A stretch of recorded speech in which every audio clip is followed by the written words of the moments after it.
I know. Debbie, are we ready in the back? Yes. Jean, are we ready in the front? Yes. Fellow commissioners, are we ready at the dais? Yes. Okay. Bill and Rachel, are we ready? Okay. Well, good morning. Today is Wednesday, May 28th, 2025, and we'd like to welcome everyone to the board meeting. We'll call this meeting to order at 9 a.m. The teleconference number is 1-971-254-3149.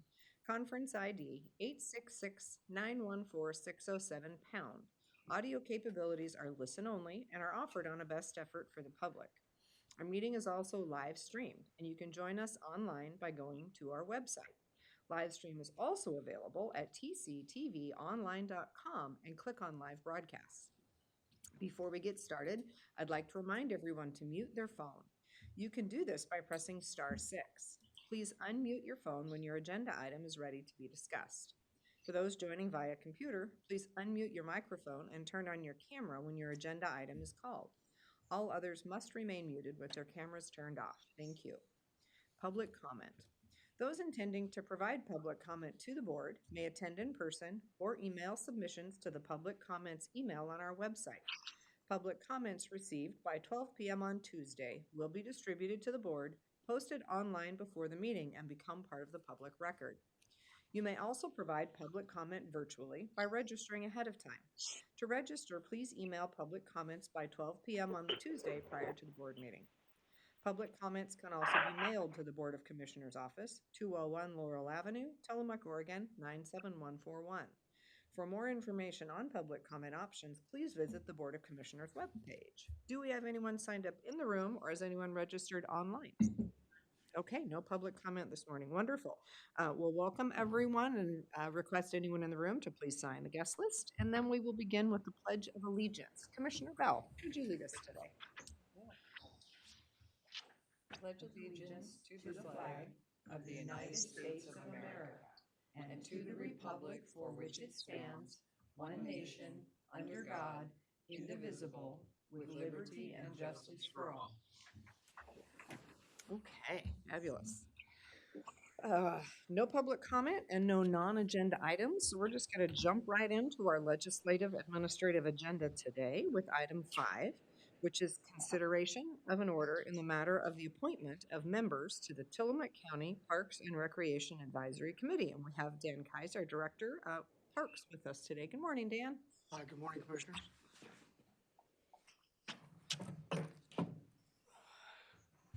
First of all, I'd like to start off by thanking you again for your time and being able to bring this before you. Much appreciated. So the Park Advisory Committee is interesting. I found some information a few weeks ago that we actually have 8 members that are supposed to be on this committee, and we've had less than that for ever since I've been here. I think we've only had 6. So I can also report that since January, there's been at least 3 meetings where, because probably we didn't have as many members as we could, that the meetings didn't have a quorum. And so, since January, that's really not very much. So 50-50, we've been able to have, be able to do what we need to, conduct the business the way we need to. So what's happened is I've worked very closely with Isabel at the Commissioner's Office regarding this. We've received applications. We received an application from 2 folks. One is Carla Albright. The other one is Erica Sears. And what's happened is that through the direction that's been provided by the Commissioner's Office, we took these applications to the Park Advisory Committee, where they've had a chance to review these. And although during those meetings there wasn't a quorum, I can say that everybody that was on the committee had a chance to review them, and we didn't receive any negative comments about reasons why these people shouldn't be on. In fact, what we've heard is so far is that both these women are very impressive. They have both have a love for parks as well as public service in general. And we thought that it'd be a really good fit. So what we'd like to do is present these 2 applications to you today for consideration in addition to the Park Advisory Committee. And if there's anything else I need to do, please let me know. Wonderful. Thank you, Dan. Yeah. Commissioner Bell, would you like to? kick us off here. Thank you. Well, I am delighted to appoint Erica and Carla to the Parks Advisory Committee. Carla lives right there next to the park, and she walks in the park with her lovely dog Emily every day. And we know she loves the park, and she knows a lot of the employees and a lot of the hosts, and she's sort of like family. She's already there every day. So I think that's wonderful. And Erica is also an excellent addition to the advisory committee. She's a longtime multi-generational Tillamook County person from Tierra Del Mar. I know her family members. I know her not as well, but her dad and her grandmother who's passed, and she works for Oregon Coast Visitors Association, so she could be invaluable in suggesting things about marketing. And so I think this is very exciting. They're both excellent additions. Yeah, I would echo everything you just said there. I have no hesitation having these two women join the board. I'm very excited about it for all the same reasons. And I share the thoughts of my colleagues, so I think we're ready for a motion. Madam Chair, I move approval of order number 25-027 in the matter of the appointment of members to the Tillamook County Parks and Recreation Advisory Committee. I'll second it. We have a motion and a second. Is there any further discussion? Hearing none, I will call for the vote. All in favor, please signify by saying aye. Aye. Aye. Motion carries. Thank you, Dan. It looks like we Thank you. have you for item number 6 as well, so don't jump up too quickly. We're not done yet. So item 6, consideration of a personnel requisition for a new full-time park maintenance and operations technician 2 in the Parks Department. So on this one, what's happened is that, again, through the guidance of the Commissioner's Office as well as HR, this personnel requisition is coming before you. And the idea behind this is that we currently have a park maintenance 1 that we'd like to make a park maintenance 2. He's got tremendous skills. He's an invaluable member of our team. He's got a lot of leadership qualities. And frankly, we don't know what we would do without him. But we do feel that he would be an excellent park maintenance 2 in all the responsibilities that accompany that position.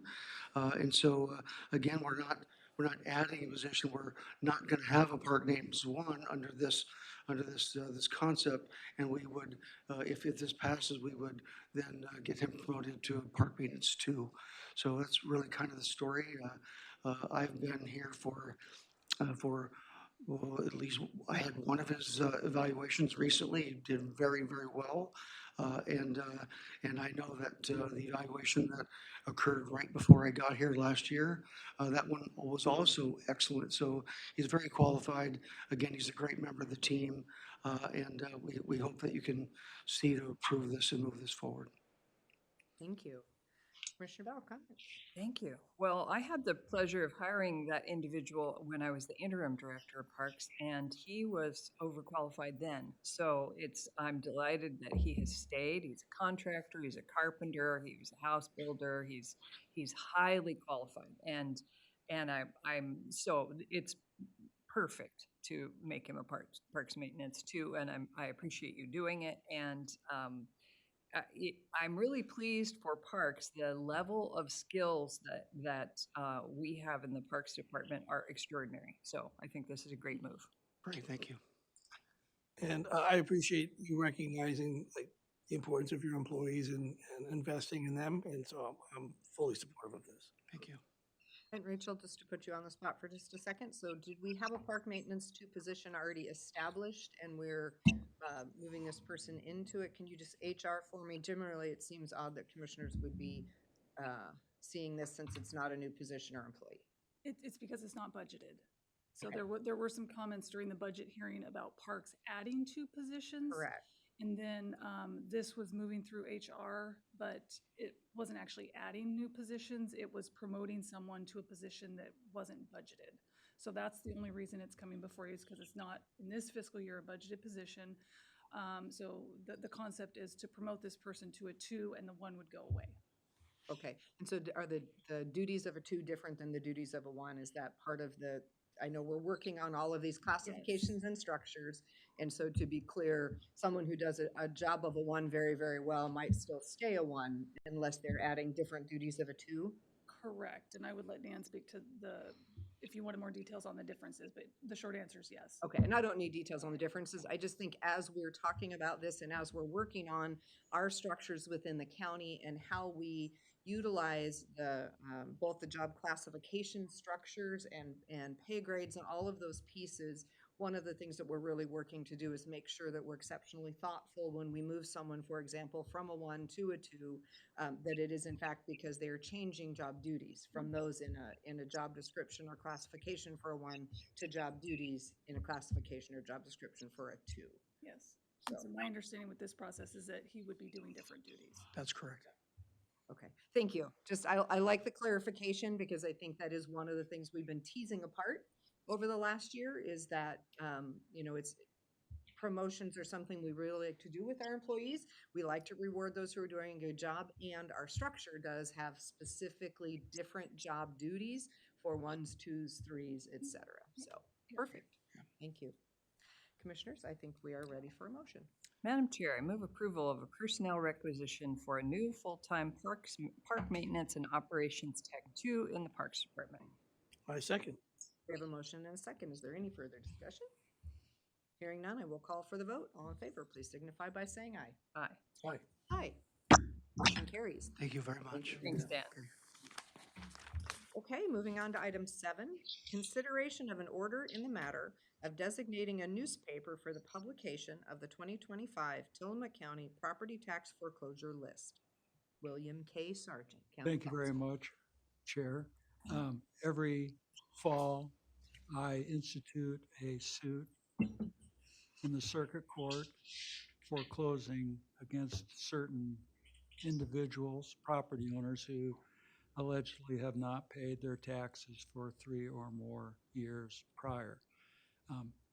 We are required, in addition to other things that your tax department has done, to give them notice of the institution of that case. And one way of doing that that's required by law is publishing it in a newspaper of general circulation. That newspaper in our county is the Headlight Herald. The law requires that you designate a paper to put the list in, and by way of this order, you do that. Okay, thank you. Questions or comments, commissioners? No. I think we should find another paper. Just kidding. Just kidding, Will. No, just kidding, Will. We're delighted that we still have a Yes. paper in Tillamook County that does publish weekly here and bi-weekly in North County, and that we have a paper that really focuses, I think, on great stories for our local community. So we appreciate the Headlight Herald and the fact that they are here to do this. Truly. And also, since we're talking about it, the paper in a small town rural paper as the keeper of history, as the documenter of everything that goes on. Like, really, if we didn't have the Headlight Herald, we wouldn't have the documentation of the history of our community over, I don't remember how many years it is now, but it might be 125 years or something. It's really an invaluable institution, and I'm grateful for their service. To that point, and I know this is a simple order, but doing research for Highway 6, I went down to the Herald. I was able to open up what they call those big books. Oh, yeah. And it's fascinating. And going back and seeing the response to the slides 20 years ago, 30 years ago, 40 years ago. So it was fascinating. I'd hate to lose that as well. All right. Madam Chair, I move approval of order number 25-028 in the matter of designating a newspaper for the publication of the 2025 Tillamook County Property Tax Foreclosure List. I will second that. We have a motion and a second. Is there any further discussion? Hearing none, I will call for the vote. All in favor, please signify by saying aye. Aye. Aye. Aye. Motion carries. Thank you. Item number 8, consideration of a service agreement with RVK Investment, Inc. for Retirement System Administration Services. Rachel Haggerty, Chief Administrative Officer. Good morning. 2 weeks ago, you approved a notice of intent to award to contract with RVK for one of our 4 components for our retirement plan administration, and that is for serving as the fund advisor and administrator of our investment portfolio. These services were previously provided by John Upton. We've talked about changes over the last couple of years. There was a large effort led by former Commissioner Doug Olson last fall to seek other services that we may want to shift to. And so a result of that is this contract. We still have Principal Financial Group serving as the plan administrator and custodian, Milliman as our actuary, and Hirschner Hunter as our legal counsel. So today it's ready for your consideration. And what else was I going to add to that? And so upon your approval of this, we'll send notice to John Upton about ceasing his services effective July 1. So you're signing the contract today with RVK, but it won't become effective, their services won't begin until July 1. It's also a great time to transition this work to our new HR director. Perfect, thank you. Questions or comments, commissioners? I wonder who, maybe it's you, Rachel, who can speak to how we chose RVK and why we believe they're going to do a better job than John Upton? I don't have those notes in front of me. I wasn't prepared to speak to that today, and actually, I've forgotten this on the agenda. If I can speak to that later. We did do a full RFP process, I think if that's what you're relating to. So we did a full RFP process to look at potential investment advisors. And our interview and opportunity to visit with RVK was actually very dynamic. They really talked about looking deeply at our portfolio and looking and saying, when will you have people retiring? What level of money will you need at what time? And really looking at a much more, I think, individualized investment approach for us. John Upton has done a good job of maintaining general investment of our retirement funds, because that's really what RVK will be handling for us, are our retirement funds. This is the money that our many staff over many, many years have put into the pension fund, and are currently retired staff are drawing out of the pension fund. So it's really important that these resources be very well managed to make sure we have what we need as employees need it to draw out. And RVK actually had a system they talked us through, which to me was very interesting, about how they look at those timed withdrawals as expected and how they invest toward that future. I don't know if there was more you were hoping to talk about. I guess I feel, thank you for that. I do appreciate that. And this item makes me uncomfortable and nervous, and I'll just speak to why. The reason is that we have been with John Upton for over 20 years. Is that right? It's a long time. And John Upton has done a great job for the county managing our retirement portfolio, which I believe is about $100 million. Mm-hmm. Yeah. And through some very difficult economic times.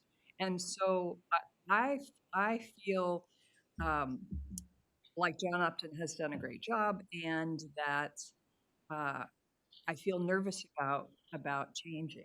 I feel nervous about changing because because this responsibility feels to me like it's one of the biggest responsibility of commissioners, the responsibility of this $100 million retirement fund. And so I just feel nervous about making a change.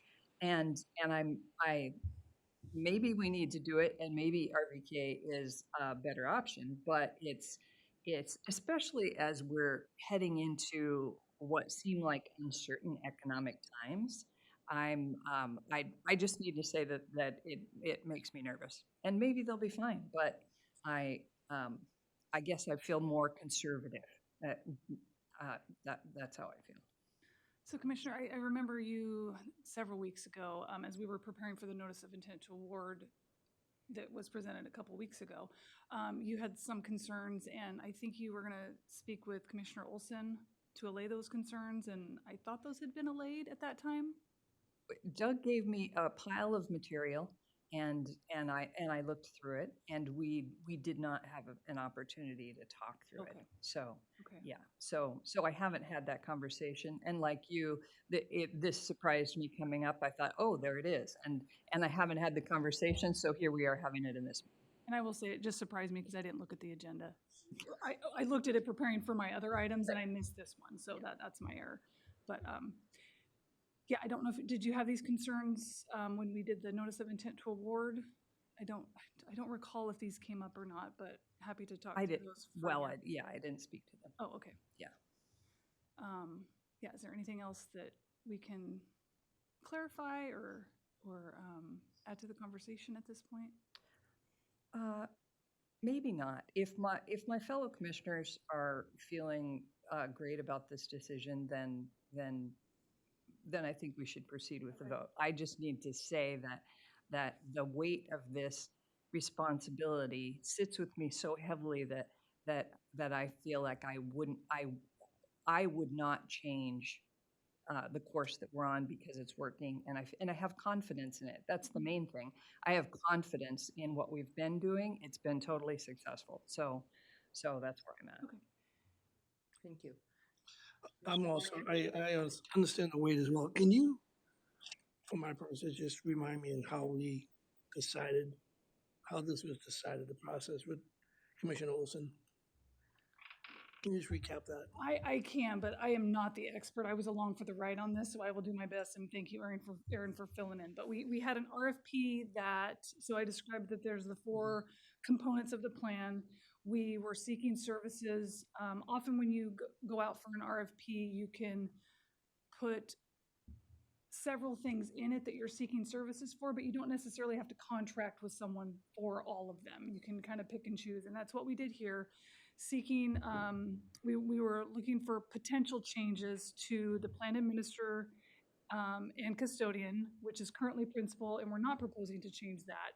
It's the fund advisor and administrator role of the investment portfolio that we're talking about shifting. So after reviewing the proposals by the team, the interview panel, and having interviews with 2 consultants, one of which was principal, it was determined that RVK would provide the best services, and we just wanted to switch the one component. Can we speak to who was on the interview? Like who was, I guess that's what I'm looking Yeah. for, is what was the background of the decision-making It process? was all 3 commissioners. Sorry to put you on the spot. No, yeah, I'm trying to remember. It was all 3 commissioners. Me, you weren't. It wasn't on 3 commissioners. Oh, it was just one because that would have been a quorum. Yeah. Yeah. So I think it must have been Aaron. So I was Yeah. there. Aaron, Doug, because he was no longer a commissioner when we did the interviews.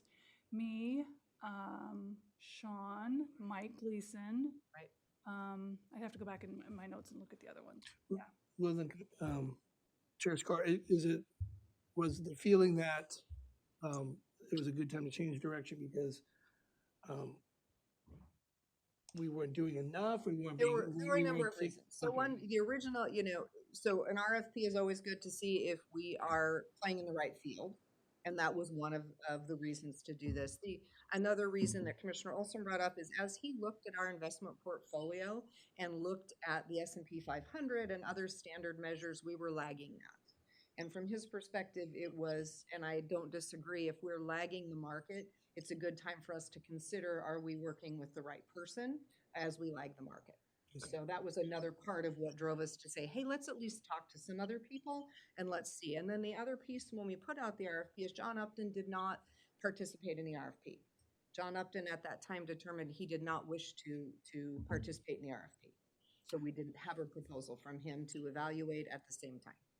I do remember that. Also, one of the big concerns here is also because we changed the PERS, that portfolio is pretty much, it's what the ones we have paying into are the ones we are paying into, and there's no Correct. more new money coming in. Correct. So it's really important for us to manage that and hopefully grow it. Correct, and to manage it appropriately. And not that John didn't manage it appropriately, but I think one of the things, again, that RVK spoke to, that was really spoke to me, was exactly that, was saying, managing it as $100 million, just trying to maximize $100 million is an approach, and it's an approach that we've worked with. And RVK said, we totally understand that approach. And as you are now have your set pool of people who will be retiring and you have an estimate of retirement dates in these pieces, we will actually be managing to what you need in a time windowed basis, recognizing that you will have more retirees kicking off in the next 10 years, and after that, you will have very few adding to it. Most of them will already be retired, and really talking about it and looking at it in those terms. And I think for me, thinking about absolutely the weight, and the weight that you bring up, Commissioner Bell, is so important because retirees here have a defined benefit plan, as we all know, right? And a defined benefit plan means we will pay you until the day that you pass away. Defined benefit goes on for an entire lifetime of a retired individual. And the amount that we have is based on what the actuaries tell us is the expected lifespan of every individual, right? So we are working in a very complicated environment that has huge weight because none of us want to be in the position of not having the money that people have paid in, deserve to have, and need to live their retired life, right? So I think it is a really important and a very weighty topic. And again, sitting in the room, my perspective was that RVK was the right firm at this point to help us really hone in on exactly what we were going to need when and how our investments should participate in making sure we had everything we needed at the time we needed it to make sure our retirees get absolutely everything they deserve. I do have the names for the interview panel. If you want. Yeah, so it was Doug Olson, Sean Blanchard, myself, Aaron, Mary Jo Beckstead, Mike Gleason, Jeff Kurtner, who is our attorney with Hirschner Hunter, and Matt Larrabee, who's our principal at Milliman.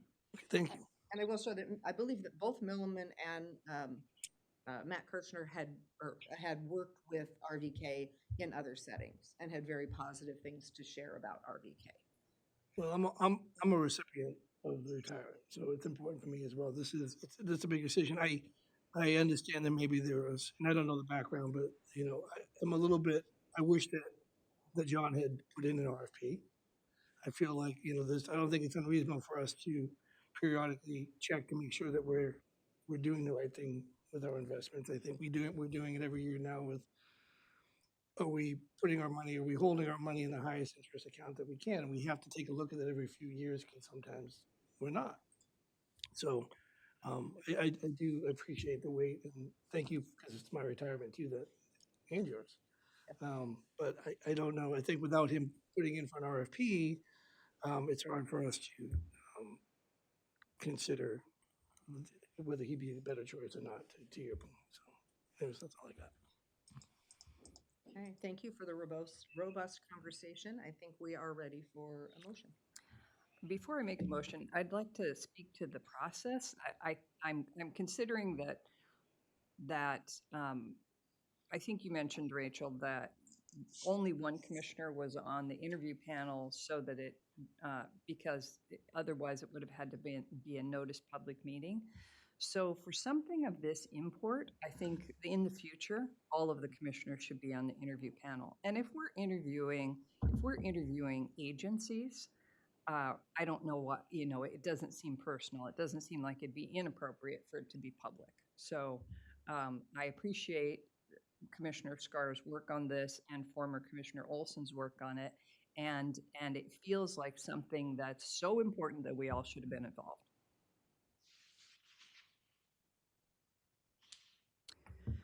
Okay, if I'm a no vote, shall I make the motion?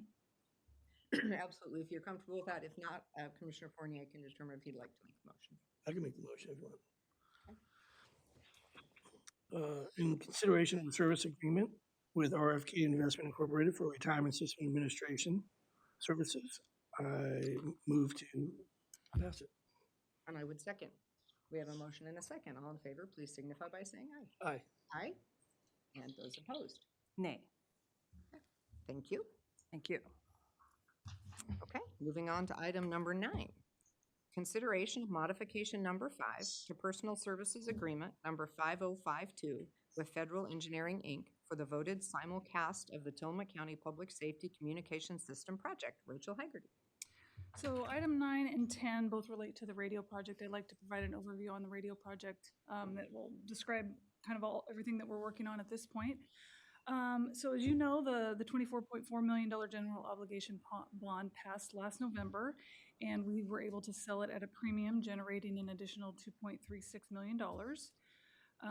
Things that we've been working on, we've established a project steering committee, which is a subset of the full user group to help guide the day-to-day work, meet more frequently than the larger user group.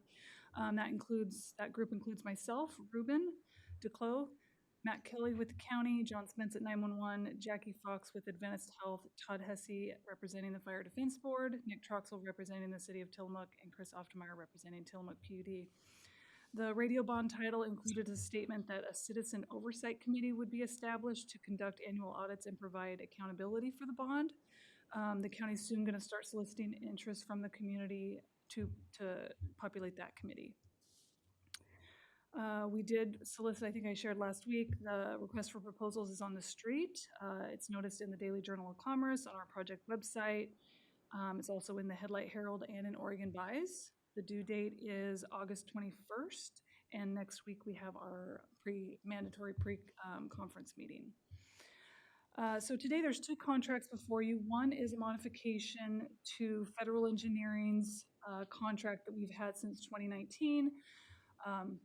Actually, I described the RFP process that we do sometimes. That's applicable here. We solicited an RFP for the whole project, and that allows us to do modifications as we go along. So when we hired Federal Engineering in 2019, it was to do assessment of our system, and then they did a concept, and now they're helping with procurement support. Eventually they'll be helping with the design and engineering process and implementation. And so we've been doing these modifications kind of like we've done with Consor and the Kiwanda Corridor project along the way. So where we are now with Federal is this modification is to add about $82,000 for their procurement support during this procurement window that we're in. It does extend the contract because it's expiring soon. It extends it through December 31, 2026. That does not mean that the procurement phase is going through next year. It's just to extend the timeline for this overall contract. So I think I'll stop there with that agenda item and then move into the other one. So this item is for modifying Federal Engineering's contract. Okay. Questions, commissioners, or information to tie the two together to make it clear, or are we good? I'm good. I'll just say this is exciting. Okay. I'm also fine with this. Okay, as am I. We are ready for a motion. Madam Chair, I move approval of modification number 5 to Personal Services Agreement number 5052 with Federal Engineering, Inc. for the voted simulcast for the Tillamook County Public Safety Communication System Project. Second. We have a motion and a second. Any further discussion? Hearing none, I will call for the vote. All in favor, please signify by saying aye. Aye. Aye. Motion carries.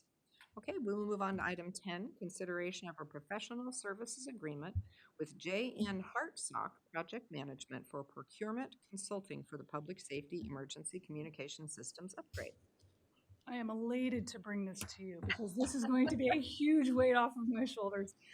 John Hartsock is an individual that I've worked with for several years, bouncing ideas off of this radio project. So when we looked at forming new entities, when we looked at bonds, technical, anything radio that has involved where we wanted to take the upgrade, I've reached out to him from time to time.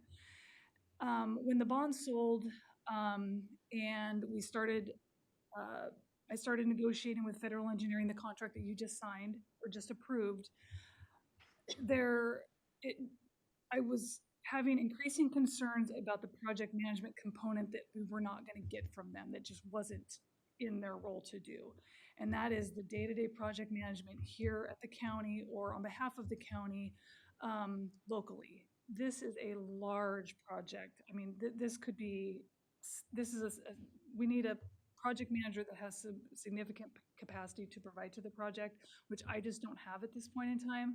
Additionally, the technical level of expertise that's needed for this, I also don't have. I could rely on Federal, but I think it just makes more sense if we had someone who knew this world better to try to make sure that this project goes off seamlessly. So as I've been wrestling with how I'm going to accomplish the project management for this project, which up until a couple weeks ago I was just planning to do.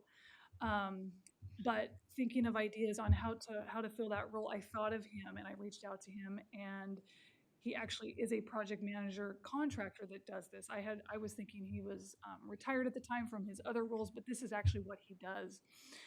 So we started talking about a proposal, and that's what's before you today. So he has over 50 years of experience in design and construction projects, including over 30 million in communication projects for Clackamas County Communications, Washington County Consolidated Communications Agency, and Clark County Emergency Services.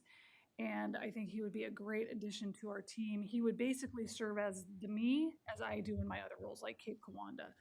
Ruben will be involved, other partners will be involved, but I'll still be involved in more of a liaison role to the county, but he's going to handle everything day to day, from helping manage the contractor, coordinating with federal engineering. When there's radio user group meetings that need to be convened, he's going to be doing all of that. So before you today is a new contract, new professional services agreement to retain his services for $28,000 beginning June 1 and extending through the procurement phase of through December. And then similarly with federal, as we move through the project, we would do modifications with him. So I'm anticipating 2 forthcoming annual contracts, if we stay on schedule for construction, that his services, that he would provide for our services. And this is paid out of the bond money. Okay. Wow, exciting. Thank you. Very exciting. Yes. Comments or questions, commissioners? He sounds like a great resource. I would agree. I was just wondering, has Ruben had a chance to meet with this guy or talk to him at all yet? He has not. He's familiar with him, but Okay, yeah. great. Yeah, I'm excited about the project moving forward. And I'm glad we had, sorry. No, I was just gonna say, I'm taking some stuff off your shoulders as well. For sure. And I'm glad we had project management in the budget for the project. So thank goodness. Yeah, agreed. Rachel is but one person. Right. So this is exciting. We're ready for a motion.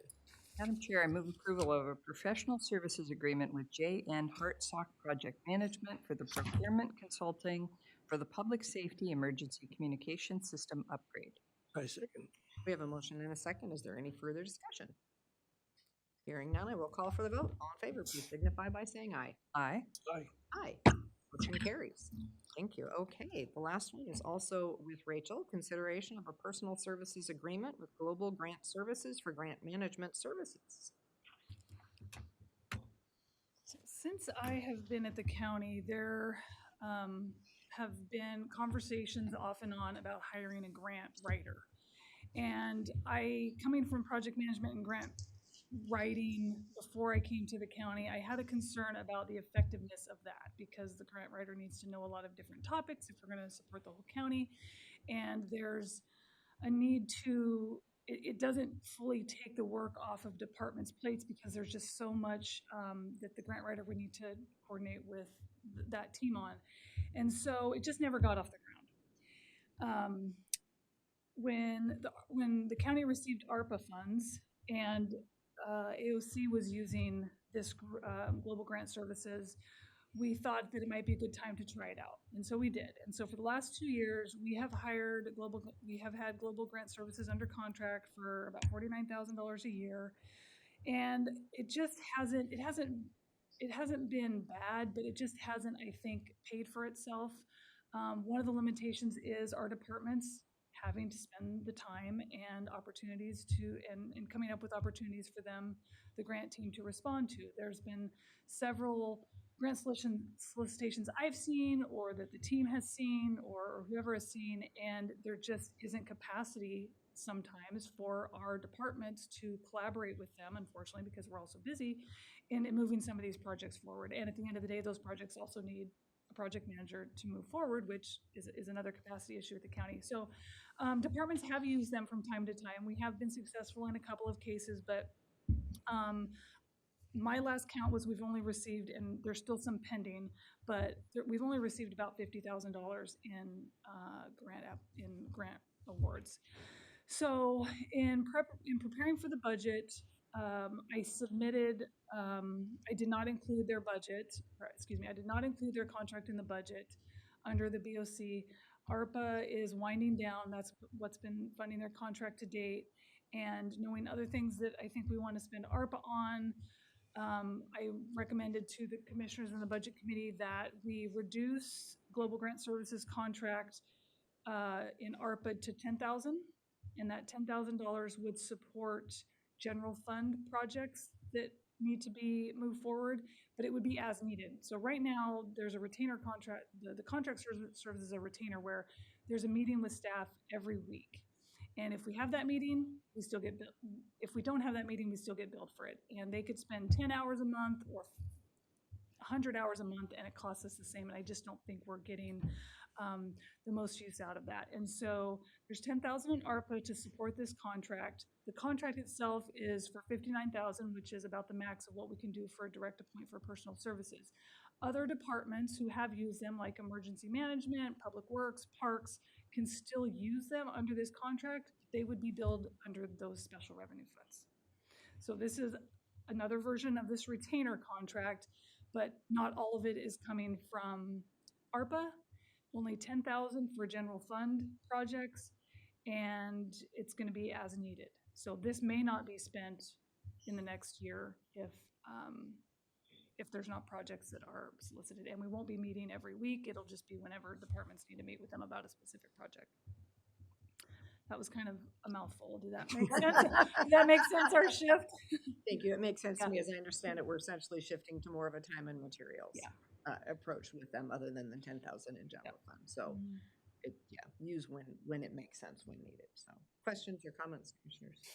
It does make sense to me. You and I have talked about this, but just now when you were talking, I realized, oh, I hadn't thought about, or I didn't fully grasp that the cost for the services would be coming from the individual departments, which is fine for some that can afford them. But for example, emergency management that budget is a shoestring budget. And Randy has successfully used that company to secure some grants.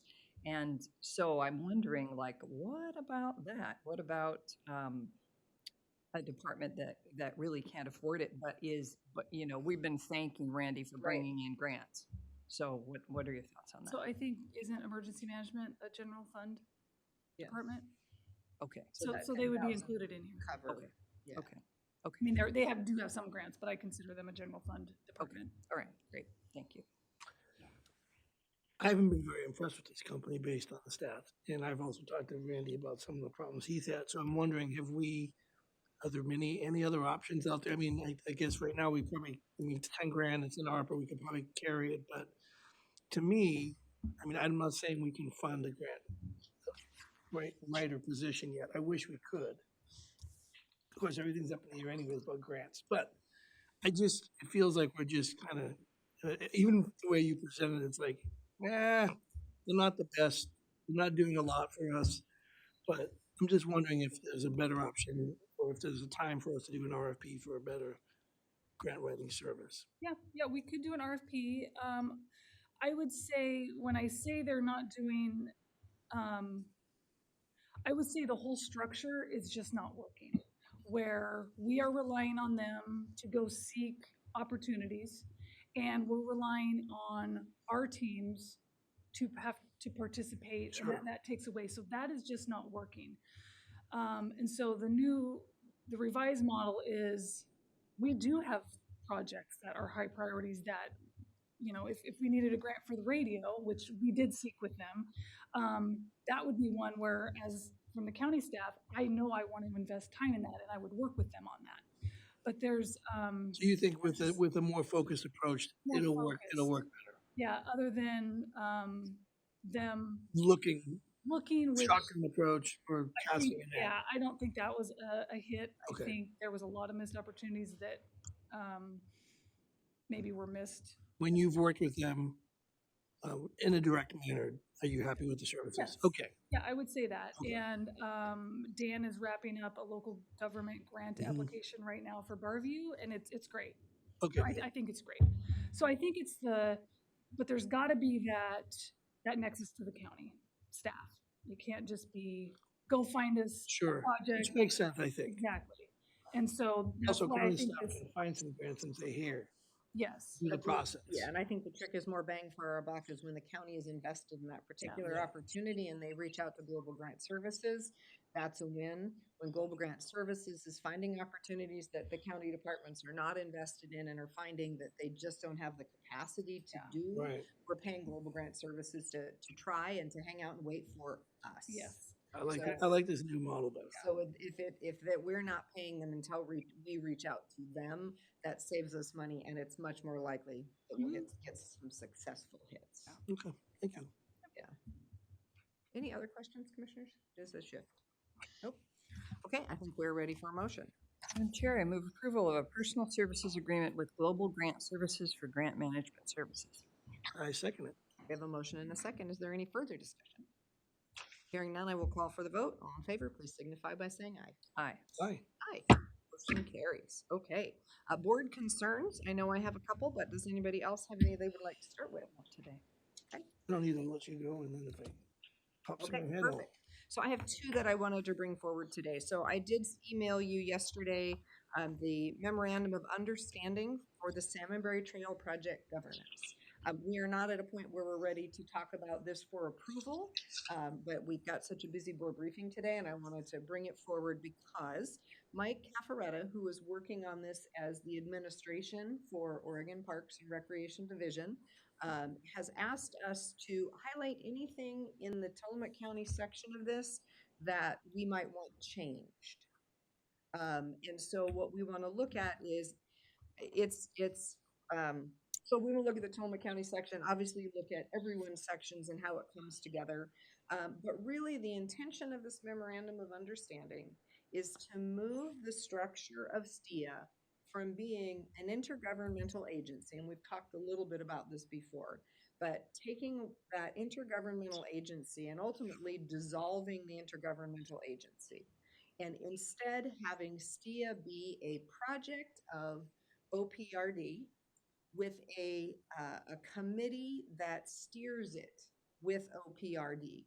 And so those partners who have been STIA, which is Tillamook County, Washington County, OPRD, ODF, and the Port of Tillamook Bay being the big partners, and then the addition of the Salmonberry Trail Foundation, because it was not there when STIA was formed.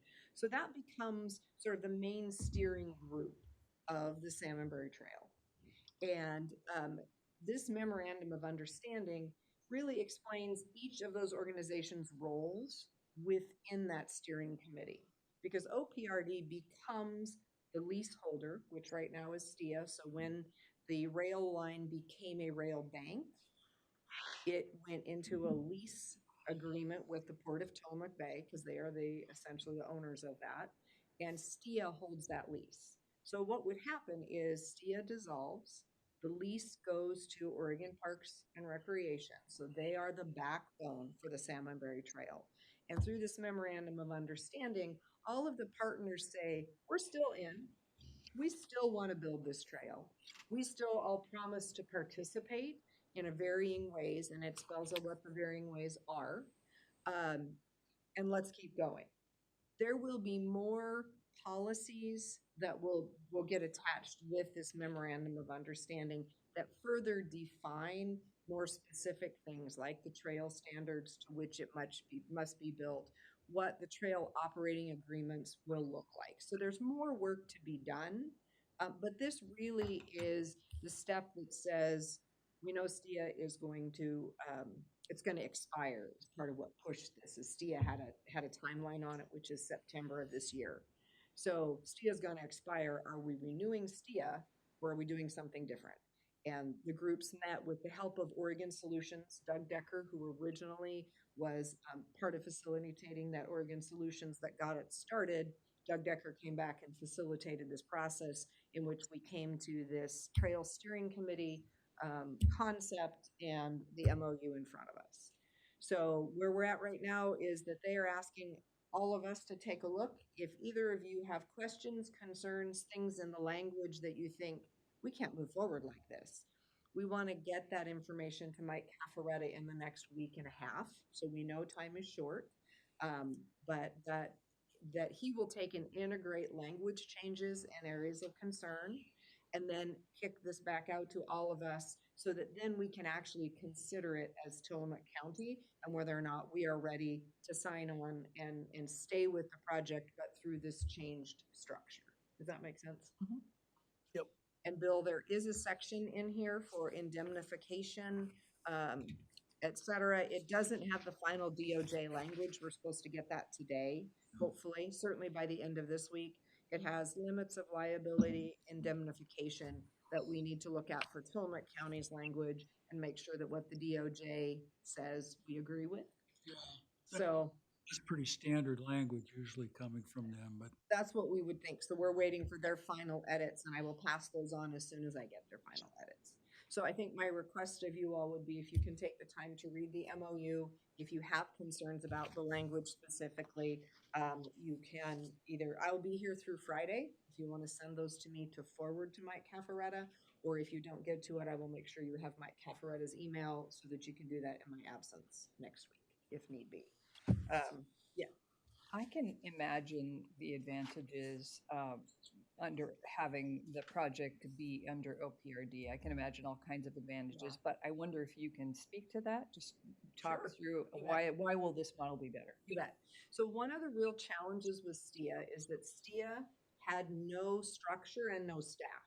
It was simply the heads of the different agencies coming together saying, gosh, this is a great idea. But as the Salmonberry Trail Foundation formed, and the foundation started raising money and really honestly working to build trail, they would have a question. And there was nobody to ask that could give them an answer, right? Because there was no staff. There was no there, is kind of what we started to call it. The other problem that occurred, which was significant, was that as this rail banking happened, there were lawsuits that were filed saying, we think this is a takings, we are going to sue. Well, STIA had no there, right? They had no attorney and they had no staff. So both Lisa Sumption as the director of parks and one of the conveners of this group, and Michelle Bradley as the Port of Tillamook Bay director and the owner have had a significant amount of legal time they have had to spend in court, et cetera, for these particular cases, and the state will not take Lisa's time or her legal costs, and the port will not take Michelle's time and legal costs because it's STIA that's being sued, but STIA has no there. There's nothing to that structure. So it's also really important that there be an identified agency that has legal counsel, for example, to actually stand for these kinds of challenges and problems that may occur going forward. And that makes it OPRD. And then OPRD will back her for her time and legal costs because it is their project. Good, thank you. So hopefully those help. Yeah. So we hope that it will really help the trail move forward. And Tillamook County, and I've talked just a little bit about this, but if you look at what we are agreeing to specifically, we are agreeing to be the lead connection to local communities for the coastal section from Tillamook to the community of Moeller. And being the lead doesn't mean it is our responsibility to develop this trail. It doesn't mean that we have to find people to develop this trail, but it does mean that we will work with organizations who want to, and we will sign on to the operating agreement essentially saying, we think they can do this and we're willing to partner with them. So we kind of have final say, if you will, for Tillamook County as to whether or not the trail champions, and in this case, think the city of Wheeler, which is ready to build a section through Wheeler. The city of Rockaway Beach is ready to build a section in Rockaway Beach. Those are easy ones for us because there's a city structure to lean on, right? So the chances we'll say, yeah, that's good.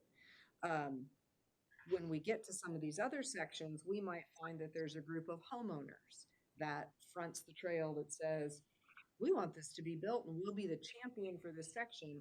And then it would be on us to kind of say, do we think they have the capacity, the stick-to-itiveness, and the ability to kind of do that over time? Are we willing to sign on with them? Because if they fail, our job is not then to manage the trail. That goes back to OPRD.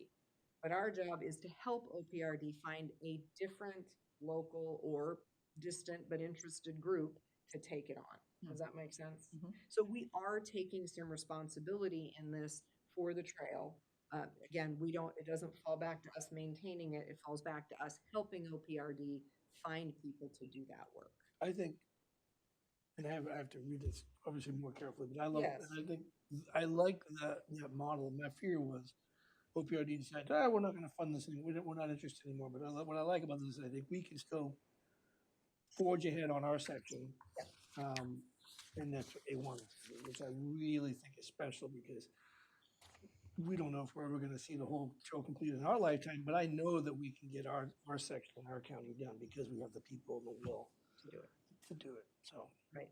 The other thing is we talked about previously, contributing to OPRD so that we can have a staff person for STIA at OPRD. We had talked to and verbally agreed to about $25,000. That would be TLT. Yep. That would be we're committing to it for 1 year in an adjacent, there's 2 MOUs that you were sent. The second one talks about that payment commitment, and that $25,000 that you see for Tillamook County was from a previous conversation we had in a board briefing where we said, yeah, we think we could do that. Yeah, about 25,000. So all of the partners will be contributing so that there is a staff person at OPRD, which has somebody be there that can help us with the actual trail development standards, those kinds of things. So we have a trail expert that will be at OPRD that will be the STIA employee. So there's kind of those two pieces to it. Rachel, you have Oh, I'm just you thinking have of, a thoughtful look. thinking of which comment. So I read it yesterday after you sent it, not with a fine tooth comb, but a couple of comments that may be appropriate to bring up here and not offline. It looks like, so I see that the county has responsibilities to agree to. Do we need a BOC liaison? And which department is going to, or entity is going to serve the county's responsibilities? Would be a Correct. And question. those are things I think we need to talk about. And one of the things I've been asking for, and I know that Mike has a draft of, is that trail segment operating agreement. Because part of our role is to make sure that those agreements are met. And until I know what's in there, I feel like it's a little hard to know who does it and how exactly it happens. But yes, we will need to decide who at Tillamook County holds this responsibility. And we would do that before this is executed.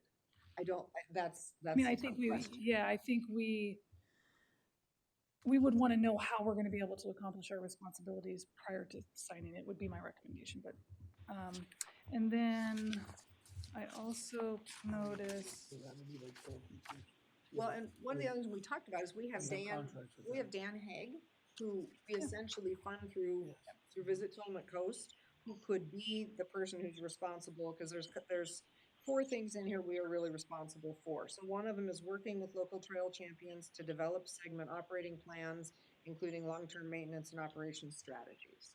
So that could be Dan Haig, that could be Dan Kaiser, someone in Parks. There's a couple different places we could put it, and I don't know which one we might think that we would want to put it in. We talked about both of those, I think, last time we had the very vague conversation at a board briefing.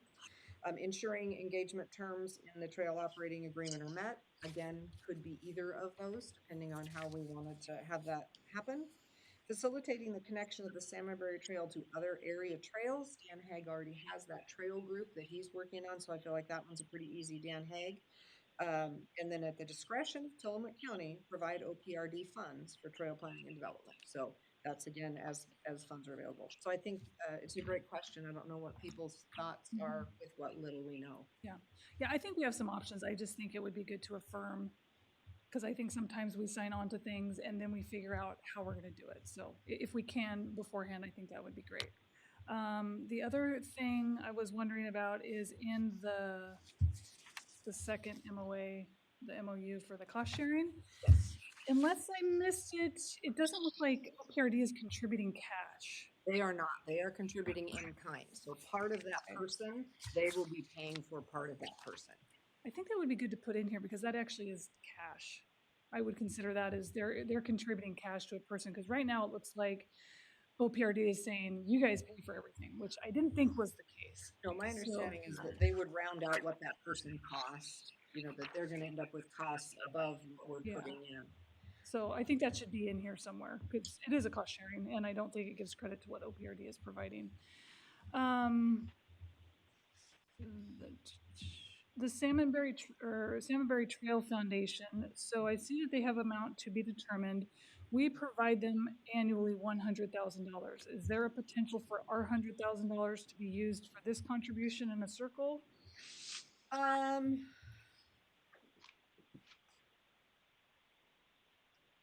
Yes and no. I mean, I think that we could do that, then we limit some of their ability to do what they're currently doing. So the foundation raised, I believe, $200,000 from individuals last year. So they are on their way to doing a really good job of individual fundraising. And that's kind of our investment of 100. The return on investment was about 200. And that 100,000 ensures that there's a director essentially for the Salmonberry Trail Foundation. So I think if we are committed to the Salmonberry Trail at the level that we've talked about, and I hope that we are, I would prefer to see that be an additional contribution and not, I mean, for them to be able to still have their 100,000 for base operations, and then they can raise the money that goes toward the trail piece of it. Okay, that was it. Other thoughts, commissioners, or questions? Not at the moment, thank you. Yeah, not at the moment. Okay, and I think they're gonna have somewhat of a short timeline for when they are gonna want us to sign this, because they're trying to get it in front of the Parks Commission this summer, in the interest of the fact that STIA expires in September, and trying to get that work done. So if we do need to figure out where it goes before we sign, what do we see as our process to make that determination?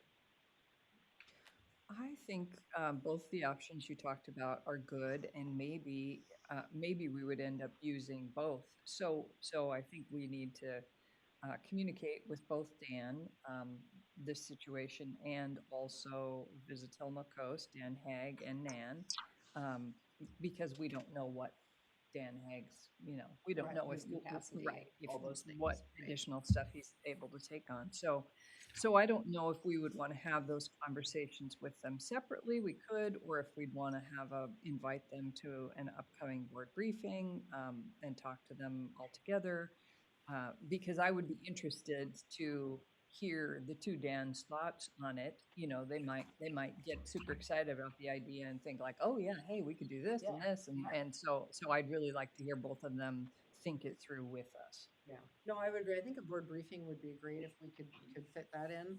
I don't know what we have going later in June, if we could get a board briefing on this in June.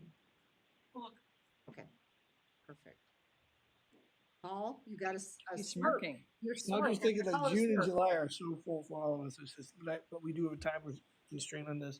I'm just wondering if it's not appropriate just to approach them individually first, just to say, is this, I don't know if that's maybe Well, and I sending have talked with the Dan fourth. Kais. He was at when we did a walk and talk in Wheeler, when we were just starting to think about this, and Dan seemed excited from the parks perspective. He said, I've done trail development and design, and boy, this would be fun. I don't know that means he thought it all the way through of, hey, what would this really mean, and the difficulties difficulties in his department. I spoke with Dan the other day, and now Dan, again, we don't know his capacity. I know that he's working with the trail keepers. We have a contract with them, but also they do too. And so I guess just because I'm worried about time, getting the answer sooner, if we could just maybe reach out to both Dan Squared and figure out if there's a capacity. Like you said, maybe both of them some sort of way. I'm just worried about time is. Sure. Well, and I can reach out to both of them this week before I go and sort of start that conversation with each of them. And then Rachel and I will see if there is a board briefing in June that we are here for. I feel like June 18th, I'm back. Are you still gone June 18th? I am. And so then you I can be back, remote. You would be back on the 25th. But then I'm at County College. Well, that's Thursday though, so I think that's the day I'm back. I'll make it work, and if I'm not here, I trust you two to be able to handle that thing. But I was just curious if they said, "Hell no, I don't want to do it," then that leaves one day. Right. I'm going to the TCVA board meeting at noon, so I can great. bring it up in new business. And I meet with Dan every week, so I can also talk to him. Not that, if we both do, that's great. Nope, if that Yeah. works for you, I'm happy to have you sort of carry this forward and see what their thoughts are. And Shall I share the draft MOU Yes, with them? yes, Okay. please. And still look for a board briefing to meet at. Yeah, because I still want all of us talk and Absolutely. kick it around together. That would be interesting. Well, and I Yeah. think it would be interesting because of this, but also just to be talking together about the Salmonberry Yeah. with the energy it has. Yeah.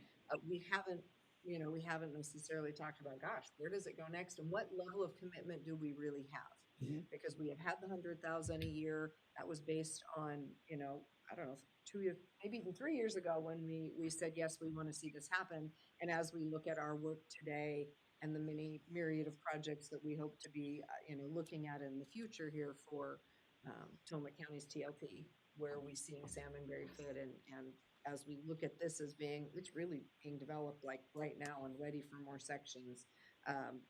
Because I know that Bay City's interested in doing their section up to Kilch's Point, from their driving around. So I think there's definitely a lot of energy. It'd be good for us to talk a little bit about that. Okay, I think we're good. Great. More questions? Okay, thank you very much. And the other one I wanted to talk about is FTLAC, because I will not be here for the joint FTLAC Board of Forestry meeting that will occur on the 4th. So I feel you looking at me. Paul will be carrying forward our thoughts for Tillamook County into that meeting. So Paul was able to be at the meeting we had on Friday, and Commissioner Bell was to catch you up. So I talked about this a little bit on the radio yesterday. So we're looking at how we move forward in the forest management plan. And that forest management plan will be how we implement the HCP in essence, and any aspect of greatest permanent value over the next really 10 years, and then it gets reevaluated and looked at again. So in order to guide that work, modeling was done as to forest harvest, carbon sequestration, future forest structure, and future forest harvestability, if you will, a sustainability over 150 years. So all the modeling was done to look at that 150-year timeline and say, if we choose to harvest more,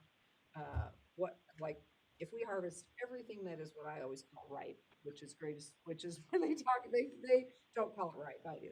Everything that was ready to harvest today and just continued to harvest everything as it became harvestable, how would that look? That was one of the models that entirely unconstrained by anything else, really, just how would that look? There was, what if we had harvest levels at 120-year trees and 150-year trees? How would that change all of these different pieces? There was, if we had, there were 4. So there was if we did a set 185 million board feet every year, what if we did a set 190 million board feet? What if we did a set 205? So it was 185, 195, 205. 2 of those we consider to be. Two of the models came out off the table, don't even look, but the Board of Forestry will have to also be convinced of that, right? So, and then the 4th model was just maximizing harvest, but, so looking at it, not even flowing it by county. Right now, we even flow it by county, right? It was just, what if you maximize the harvest without harvesting everything that's right, but still, keeping a sustainable harvest. So with those models, 2 models that really the staff said these don't work. One of them was harvesting everything that was right, because they don't have the staff for that. There are not the contractors for that. And it would blow up some of those other outcomes. So that one, per the staff, is off the table. And I expect that one will be off the table. I think it was just a concept that one of the industry folks said, what if we could just go harvest everything that was ready? The other one was that 120 to 150 year rotation because of milling capacity, as well as ultimate outcomes. It just doesn't work. So those 2 per staff, they said that really is not something that we can see happening. So the question is it held at 185, 195, or 205 at a steady to make sure that counties have a consistent, ongoing, known sort of harvest? Or do we maximize harvest to the best of our ability while making sure those other end points are also met? There are still trees to harvest at 150 years, that we are still meeting the HCP regulations, et cetera. And that second one, so the first one, it's pretty straightforward. It meets essentially all the requirements, but it leaves money on the table because there is additional harvest that could be done if we are willing to take a bit more of a ride. And so I think those are the two that are likely to get discussed with more depth at the Board of Forestry. I can send you this, it'll make Yes. your eyes float. I can Right, send it to you. Yeah, so there's a great little report for it. So at the Board of Forestry, all of these will be discussed. I expect the two that the most amount of time will be spent on is that flat or that maximizing harvest without worrying about a total even flow. And they're not going to choose one of these models necessarily in its entirety. They're going to look at these and say, okay, where do we see that we want to focus toward? And then they're going to look at what are the metrics that measure that, and ultimately the department will choose what gets harvested when and how much. Okay. So the Board of Forestry and FTLAC will have this conversation together on the 4th. FTLAC is awaiting some questions from Mike Wilson, who, which we will then look at and say, okay, what is the message FTLAC wants to carry forward? What do we want to focus on? By answering the questions that he's giving us. And then there will be some dialogue as well with the Board of Forestry. So I kind of want all of us to be on the same page. I think there is an opportunity for us, if they choose that sort of bumpier harvest, to end up with 10 or 20 million more board feet in certain years and still not really drop below that lower level in bad years. So it can kind of give us the opportunity to get some in reserve and kind of support ourselves through some of this. The point where it really starts to hurt is after 30 years, when they have harvested everything inside what these HCAs or habitat conservation areas, there's kind of a drop off because you no longer are able to harvest inside those. So it would require us to be thoughtful where we are now and to be putting money away to prepare for a future with less harvest. So Okay. a lot of factors to think about. You're saying this is on the 4th? The Board of Forestry is on the 4th. I don't have it on my calendar. Are we not having board meetings on, it's the 4th is a Wednesday. Normally they do it, maybe we're doing it on Thursday. So it's not something that you We'll were check saying. with you after. Let's chat after this We'll, because let's make sure Put it that, on my calendar. Yeah. Let me put it on my calendar. Okay. yeah, because as a member of FTLAC, you should have been invited as FTLAC board. Mhm. So, I'll check for sure. okay, but we'll get that Yeah. put in there. So any thoughts, Paul, any questions you want to ask us before you show up and ask your question and make your statements at the board? No, I just would like to know, even if you can do it by email, it's fine. So I just would, or just here, let me know what your thoughts are too, as far as if you were gonna be there too. Yeah, if I was Because you're gonna, much more entrenched Yeah. in the way deeper dive. than me. yeah, I do think that we don't want to leave money on the table if we don't have to. I think Agreed. we want to be thoughtful about it, and should we receive it, we want to bank it. You know, I think that's an important piece for us is that there's going to be a need for us to manage our money over a timeline, recognizing it will not be even, but it would be, I think we could manage it in a way that it's best to take the additional revenue as opposed to saying, no, we always want the same board Right. feet and leaving money on the table. Mhm. The other piece of that I don't know ultimately if we would end up with trying to do any leveling across counties, which is a possibility that also FTLAC has discussed and never wanted to do. But let's pretend that in the first 5 years, Tillamook County's harvest was at the bottom of the barrel and Clatsop's was, 50 million board feet over what they traditionally get.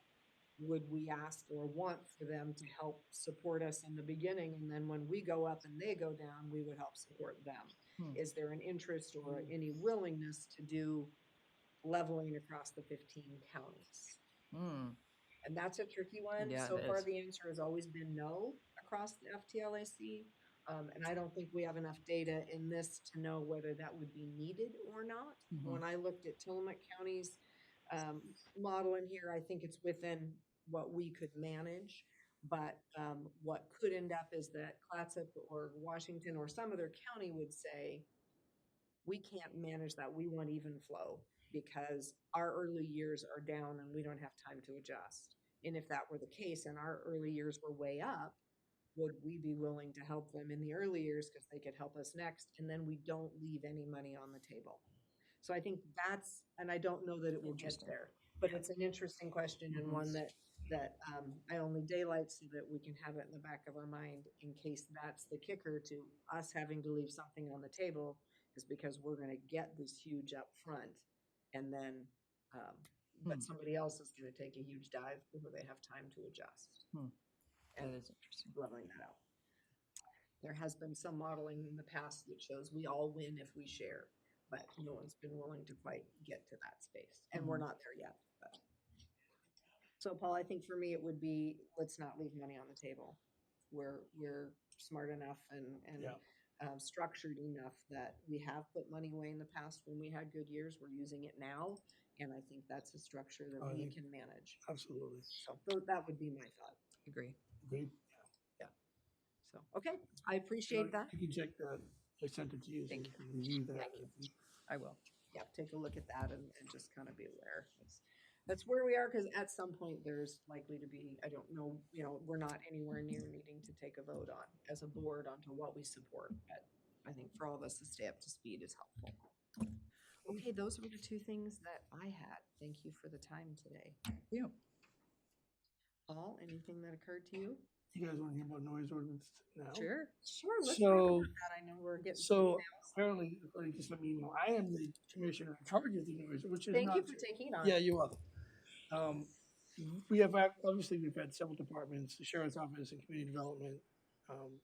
Part of the whole code enforcement discussion that we're having with, and the new move maybe to facilities for a bunch of reasons, but I have been working with like Matt Kelly and Sarah Absher on this noise ordinance and with talking with Ryan Cannell in the capacity that he's able to talk to us about that with strict separation.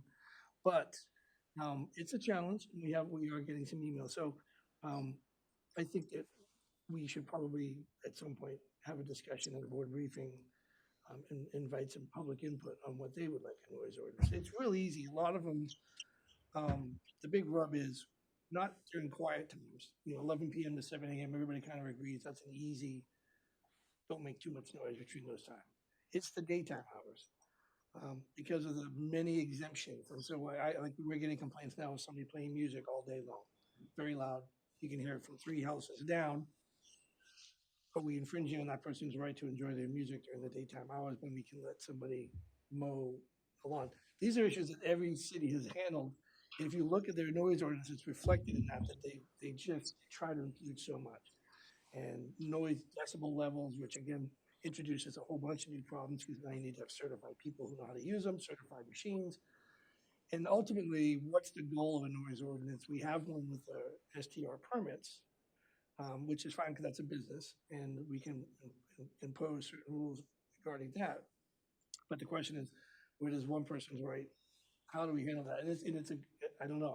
I would love to have some input from the public on their direction because you can make that exemption list huge and what makes a lawnmower okay versus, some rock and roll, So maybe there's a settlement of a decibel level or reasonableness.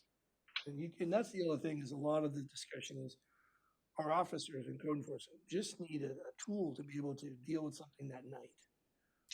Or with that day or something. Most times it's a nighttime complaint. Show up, keep it quiet. No, I'm not going to keep it quiet. There's no noise ordinance. It gives them an opportunity in the officer's discretion. Whether or not that ticket gets dismissed later or something, that's a legal way of at least addressing a public nuisance. So it's been interesting, and I'd hate to have it be, and our judges, there's no reason for it to be so long.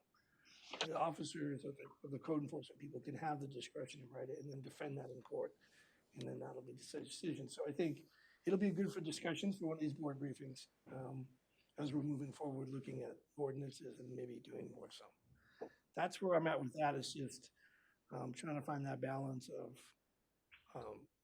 eliminating public nuisance. So anyway, there's a lot of action going on here. I think it's the banging noises there. Oh, okay. Well, that's all I got. Just if you guys have any questions, feel free to ask me. It's at this point, We have some drafts, but they're 10 pages long. Okay. I think what's helpful for me is knowing that there is some work happening on it in the background. And I'm communicating that with the people that you call. If you're watching or you're interested, we are working on. We understand the importance of a noise ordinance, but finding that balance of what's a nuisance and what's not is sometimes the issue. So I will keep you both informed in this setting to let you know. We could use noise ordinance in here right now for that banging. There is what do we do about that? We don't have one. We can't do anything about it. People can't hear it. I appreciate you working on this also. When I was a new commissioner, it's something that new commissioners get hit with, Absolutely. you know, because there are people in the county who are frustrated about it. When I was new commissioner, I got hit with this. We need noise ordinance in unincorporated Tillamook County. And at that point, there was the feeling that it was unenforceable. And so people didn't want to proceed with it because it was unenforceable. And so I learned all kinds of things about allowable noise in rural areas, like all the industry noise, logging noise, construction Those are noise, farm automatically noise. exempt. All of that stuff is exempt, and you know, some people are really their quality of life is impacted by the noise their neighbors make, and so I think if we're headed toward a common sense approach that's like, you know, after 10 p.m. or after 11 p.m. or whatever it is, you know, if the officer standing at the road can clearly, if it's loud, you know, then something common sense, I think could be really helpful. And that's kind of the direction I'm getting from mine. And I have that written in there, basically, reasonable person to find, you know, standing there. The nighttime one is easy. It's the daytime one that's difficult because of all the exemptions. Right. So I thought of something today, like, you know, speakers mounted sound amplification outside of the dwelling, blasting is, you know, so, but that's it. It is hard to enforce it. Yeah. Making it as simple as possible is probably the best way of doing it. Mm-hmm. And then let them have their day in court. And again, the goal is not punishment, it's compliance, and it's Being a good neighbor. and being a good neighbor and trying to reduce that. Yeah. And using officer discretion is probably the easiest way of doing it, and then whether or not they can describe it. And like you said, people, it's like that old thing. I don't know, I can't define obscenity, but I know what it is when I see it. Yeah. Or pornography, you know, it's one of those things where I don't know what a public nuisance sound is until I hear it. Right. So I'll keep everybody Yeah. informed Thanks for working on it. moving forward. Thank It's not happening fast enough. Clearly Like not, because everything. this is the third email I've got. I but- know. But the person did reference that Paul was working on it. I am so working was on like, it. I wanted to ask him, but I figured I better do it in a meeting, so. Yes. I appreciate the opportunity for an update. I attended the public meetings training yesterday online. Oh, great.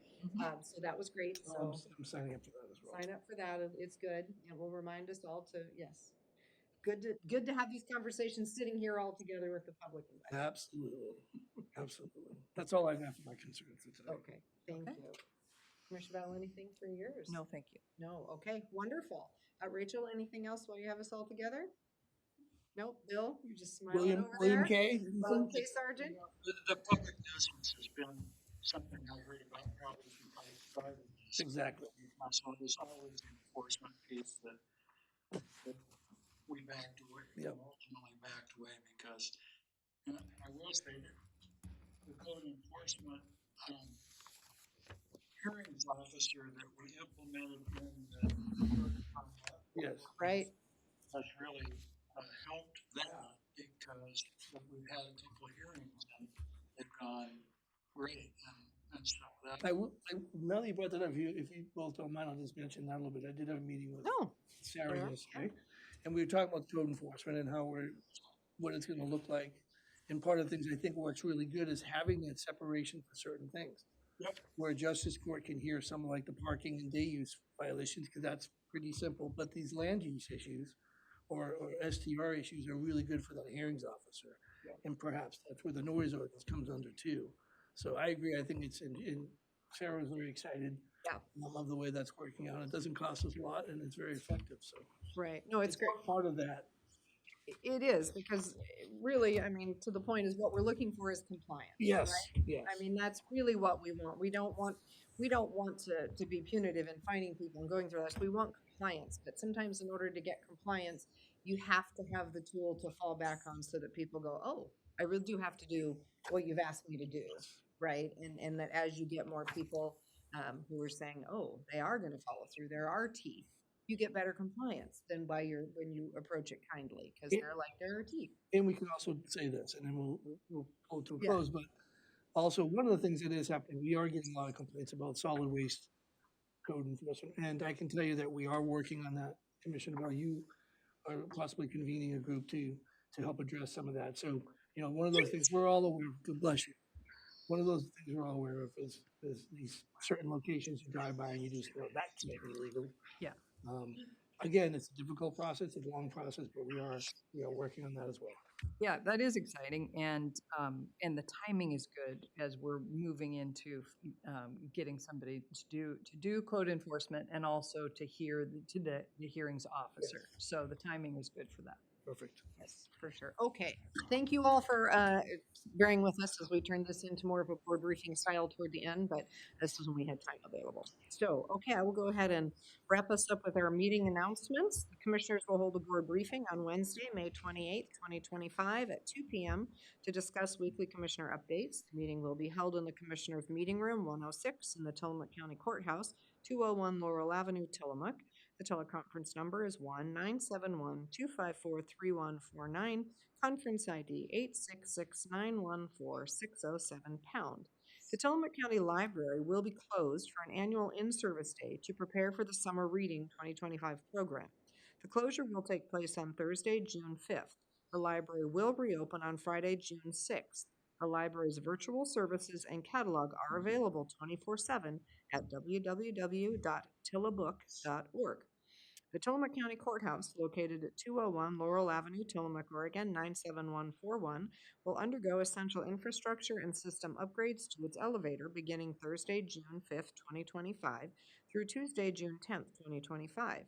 During this time, the elevator will be out of service, but all courthouse and county offices will remain open to the public.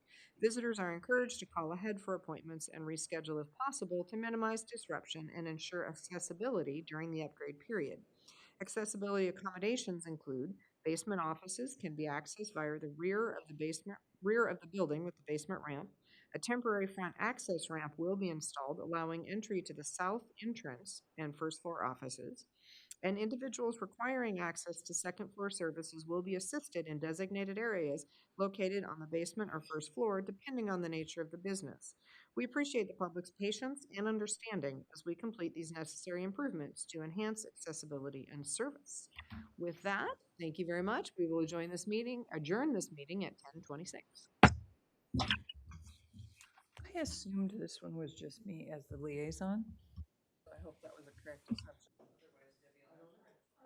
Yeah, that'd be chair. Okay. We'll just pass it over and you can Debbie can catch me upstairs if it needs to be changed.